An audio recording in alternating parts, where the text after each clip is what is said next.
Hello, and welcome to this episode of All There Is. I'm your host, Kelly Bargabas. Thanks for tuning in as we witness the spectrum of human experience in order to connect, share, shift paradigms, inspire each other, and ultimately expand our universe through words.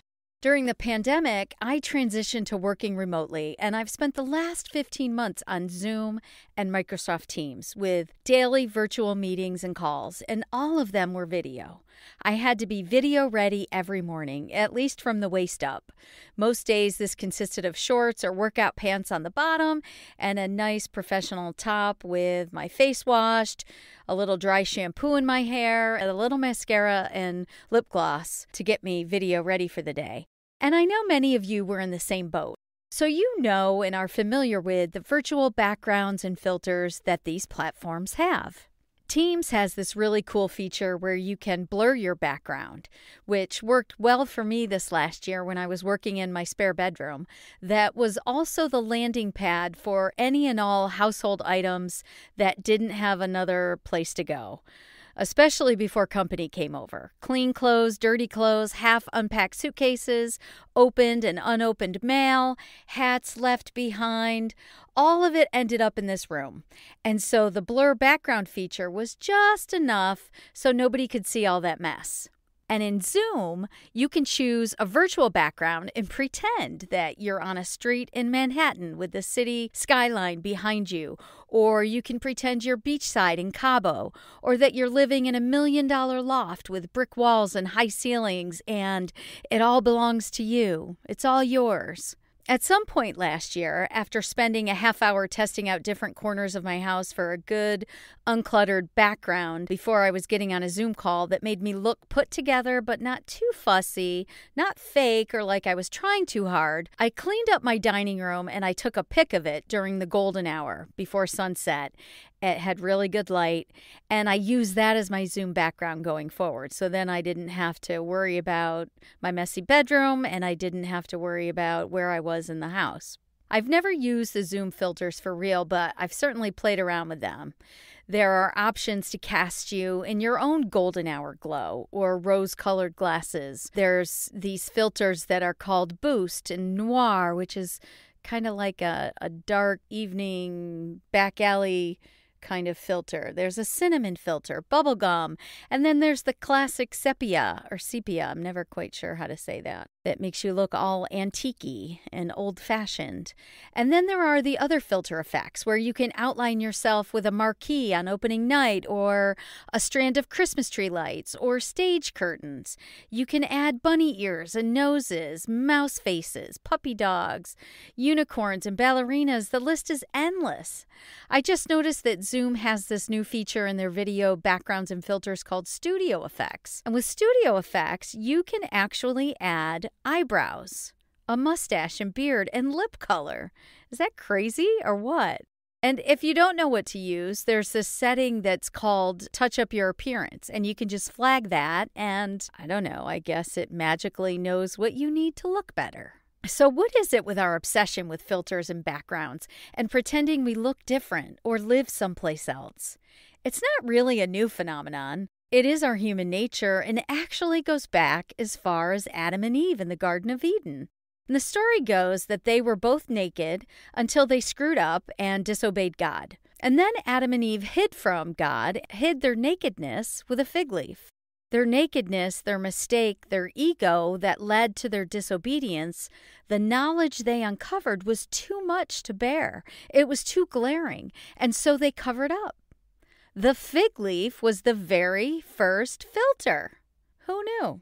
Fast forward to modern day, and actors and models and those that film and photograph them have been playing tricks with lighting and mirrors for many, many years. It is not new. Filters are not new. In fact, I didn't research this, so I could be wrong, in which case I'll probably sound foolish, but I am guessing that the term filter is actually a carryover from the filters in film that were literally placed over camera lenses to change the look of subjects back in the day. Recently, in our recent culture and where we're at today, filtering has just been taken to the next level with technology, and the options are really endless. So what is the point of all this filtering? Well, for many of us, filters soften the hard angles of our face, of our life, of our mind. Filters can fill in wrinkles and reverse years off our life. They can make a blonde a brunette. They can make your boobs bigger without having implant surgery. They can fix bad teeth or a bad hair day. Filters hide things we don't want others to see, like my messy bedroom. Or perhaps we don't want to see anymore. They distract us from things that we are uncomfortable with and give us something else to focus on for a while. Or they outright lie and produce an image of us on the surface that is just that, surface. It doesn't reflect the real us, the core of who we are. Filters can also hide things we don't want to face. 20 extra pounds, the zit you can't believe you're still having to cover up with concealer in your 50s, the gray roots showing up at your temple and hairline, the furrow in between your eyebrow, and then the one line above your lip that screams to the world that you're not 30 anymore. Aging, pain, lack of sleep, weight gain, truth, regrets, mistakes, bad decisions, bad genes, bad behavior, racism, social injustice, discrimination. Anything that is too uncomfortable for us to look at head on, we want to filter. It is human nature. At times, it is all too much, and we prefer to hide behind a fig leaf filter. Now, it doesn't always have to be so serious, right? Filters can just be fun and a silly way to play, especially for us adults who don't get many chances to just play dress up anymore. So yes, filters are not always so ominous and serious. My little nieces love to make faces into their mother's phones and add animal parts and effects and outrageous filters, and they crack themselves up. That's it. No other hidden motive or agenda. They're too young to have any other baggage yet. What is the point of all this talk about filters, and where am I going with this analogy?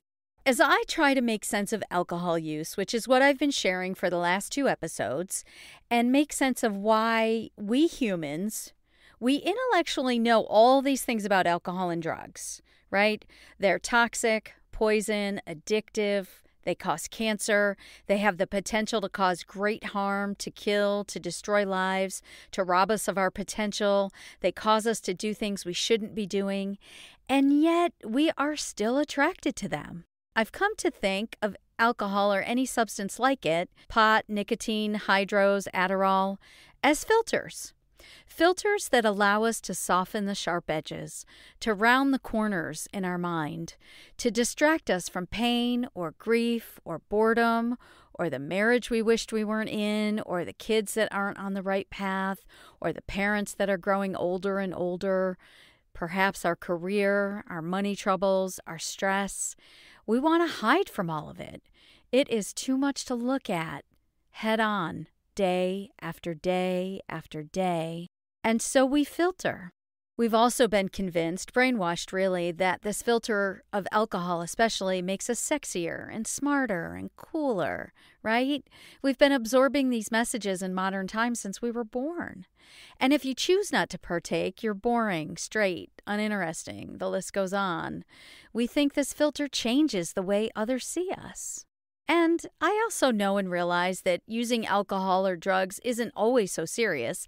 Not everyone is hiding from deep and dark things. For many people, and at different times, it is just about fun. Blowing off steam, hanging out and getting silly with our friends, laughing at stupid things, just like my nieces do with the Snapchat filters.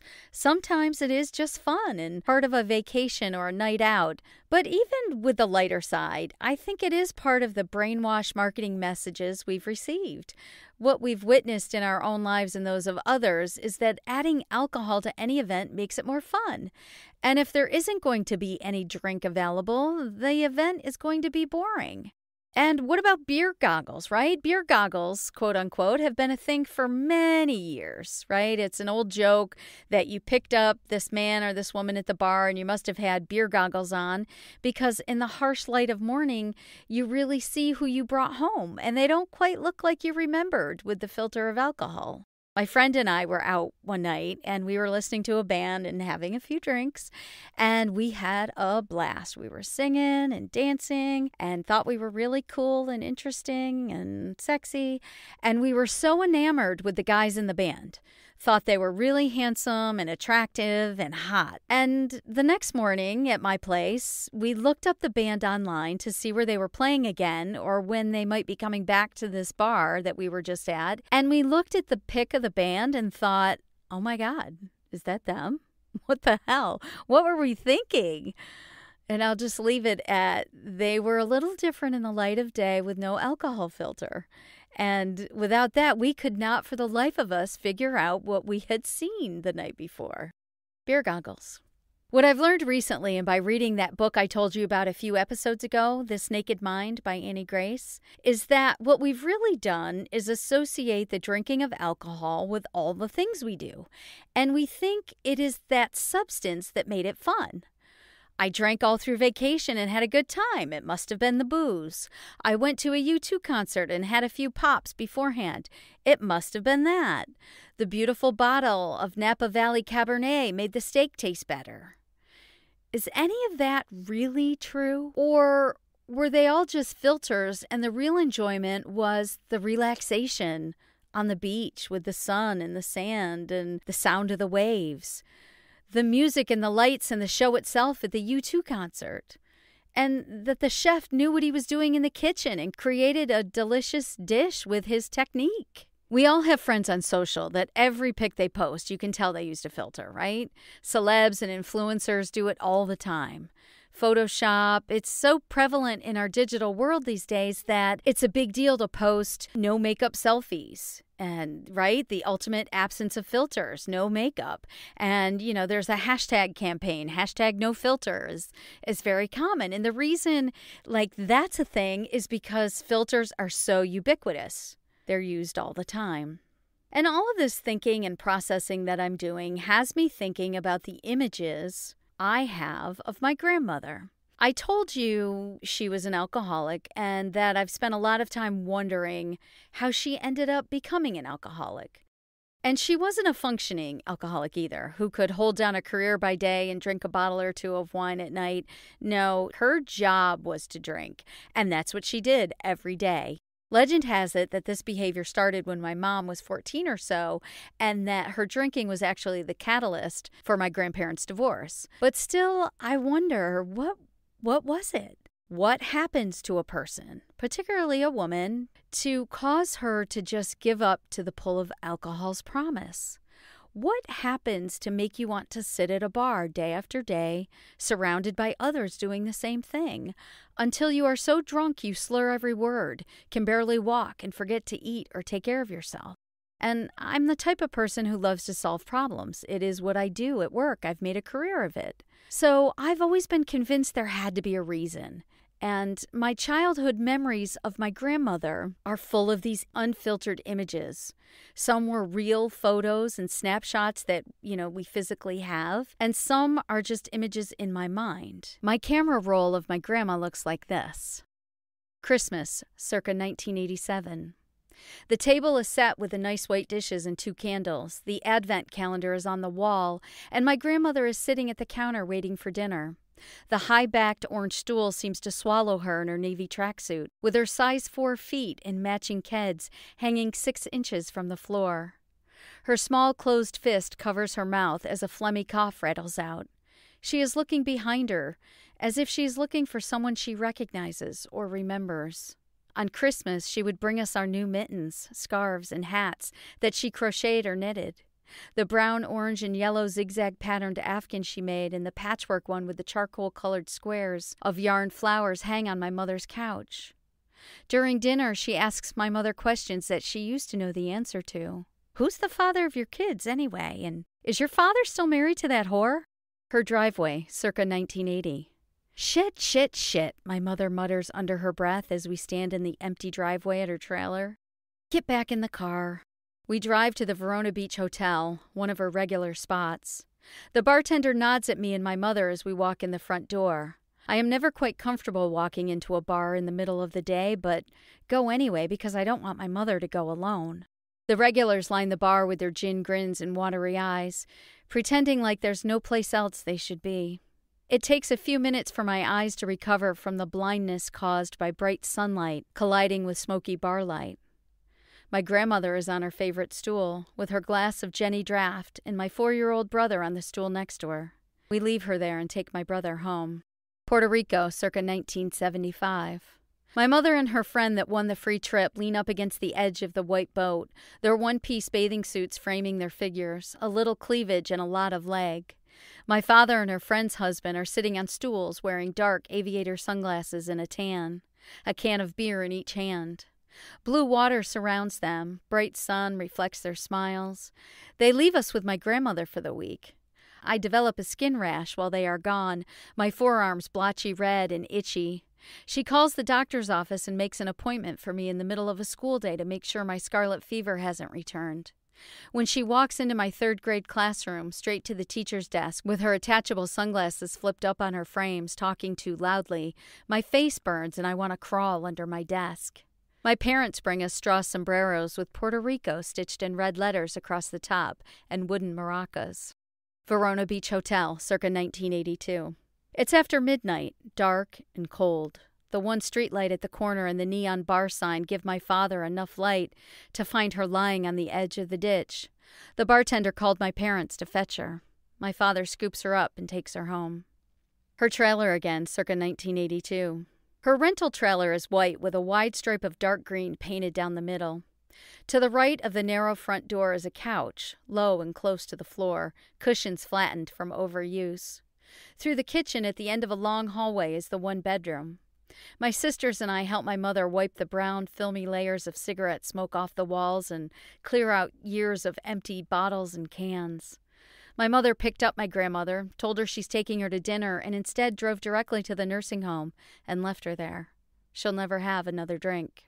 Betsy Ross Nursing Home, circa 1982.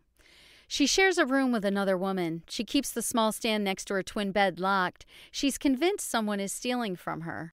The top drawer is full of small, white tubes of Avon lipstick samples.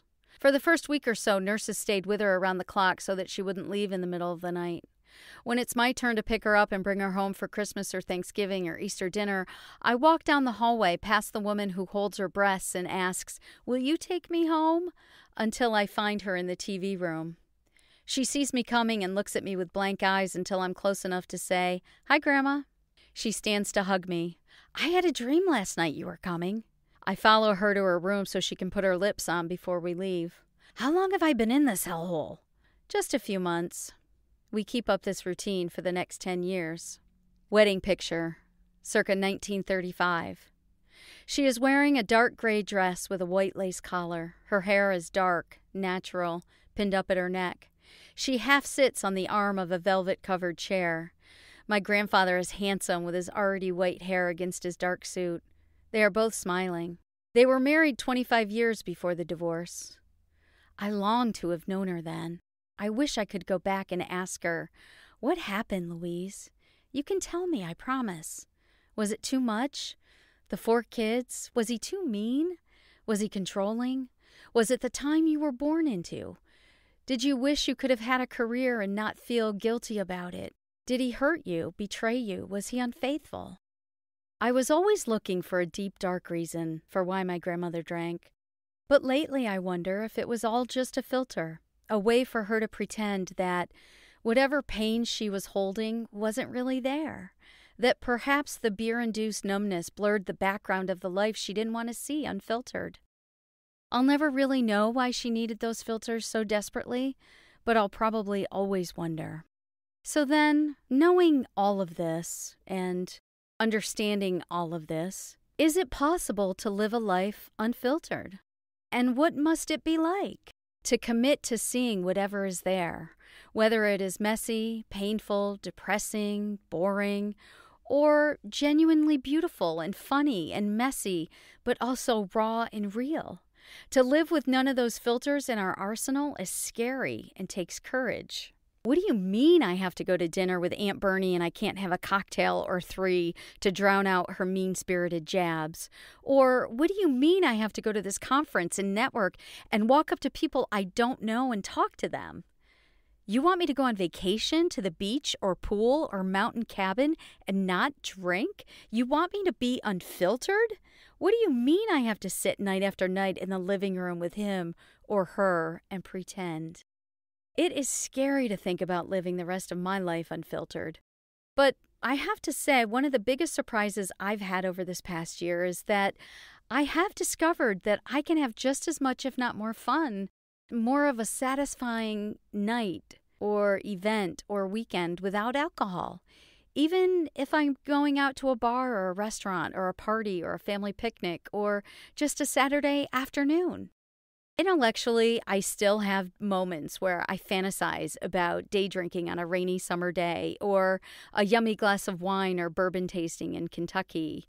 I fantasize about hanging out with my sisters and being silly and funny and just having a couple of glasses of something to drink. So I get it. It is intimidating to think about living the rest of my life unfiltered. And it requires you to be vulnerable, to be brave, to be willing to risk nakedness, to risk people seeing you without a filter, without makeup, to see the real you.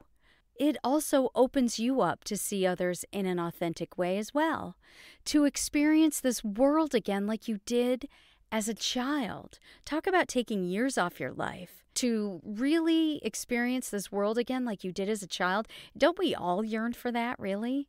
But you didn't need substances when you were 8. You giggled at stupid, funny jokes. You got excited about ice cream cones and car rides, and anywhere you went that you had never been before was a new adventure. And sometimes you were shy and afraid and sleepy and grumpy, but most of the time you were open and looked at the world around you honestly and head on, ready for whatever came your way. As I mentioned at the beginning of this conversation 2 episodes ago on drinking and alcohol, I'm still figuring out what it all means to me. I found peace of mind without it, and now I'm really curious and challenged to be brave enough to live my life unfiltered. It's a rebellious idea. It is counterculture. It is provocative to challenge our alcohol use in the world we live in today where more than 80% of adults drink alcohol. But this idea of living unfiltered has me hooked. And so as I wrap up this episode and as I wrap up this topic after these 3 episodes that I've dedicated to alcohol and drinking, I would encourage you to be curious with yourself and to start to explore these ideas for yourself. What do you think about all of this? What filters do you use? What substances act as filters in your life? It doesn't have to be alcohol. It could be pot. It could be prescription drugs. It could be Xanax. It could be food. It could be work. But what filters are you using? And what are you hiding? What don't you want to look at? What is your nakedness? What are you trying to cover up with that fig leaf? Is it pain? Is it boredom? Is it stress? Is it anxiety? Or do you think you need that filter to have fun? Do you need the bunny ears and the unicorn tail? Or you think you need it? I don't challenge you to agree with me or to do what I'm doing, but I am challenging you to ask yourself some questions and just think about it. That's all. I appreciate you tuning in today. I hope you got something useful out of it. If you haven't yet and you are interested in this topic, go back and listen to episodes 25 and 26. You can find old episodes on kellybargabas.com, and you can also listen on Apple Podcasts, Spotify, Stitcher, Google, etc., wherever podcasts can be found. And again, thanks for tuning in. And tune in next time for a Keep It Real interview that I'm going to have with a young woman that I know who's going to talk about postpartum OCD. She's going to share with us her powerful and honest experience, and it's really moving, and I think it will probably resonate with a lot of people. And until we meet again, take care.